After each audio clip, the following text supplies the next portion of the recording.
જો આ મુંબઈ દિલ્હી ભારતમાલા એક્સપ્રેસ બનાવી દીધો ખેડૂતોની જમીનો લઈ લઈને, પણ ખેડૂતોના ગામોમાં જવા માટેના રોડ મારા બેટા નહીં બનાવી શકતા. આ નકરો ખાલી બસ કોર્પોરેટ હાઉસોને જ મોટા કરવાના અને ગામમાં જવાના રોડ રસ્તા સ્કૂલો દવાખાનાઓ આ બધા પર કોઈ ધ્યાન નથી.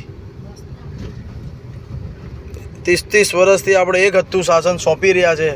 એટલે તમામ ગામના અને આ જંબુસર વિધાનસભા આમોદ તાલુકા પંથકમાં રહેતા તમામ ખેડૂત અને નગરજનોને અપીલ છે કે આ સરકારને પરિવર્તનની જરૂર છે.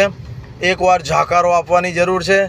જેમ રાજસ્થાન હર વર્ષે પાટલી બદલી લે છે, એકવાર કોંગ્રેસ તો એકવાર બીજેપી, એવી રીતે આપણે બી બદલવાની જરૂર છે. એકવાર ઝાકારો આપો ને એકવાર આમ આદમી પાર્ટીની સરકાર આપણે બનાવવાની જરૂર છે. જય હિન્દ, જય જય ગરવી ગુજરાત. જો આ 30 વર્ષ પછી બી ગામડાઓની હાલત એવી જ છે. આ સ્કૂલો દવાખાનાઓ કંઈ છે જ નહીં. ચાલો.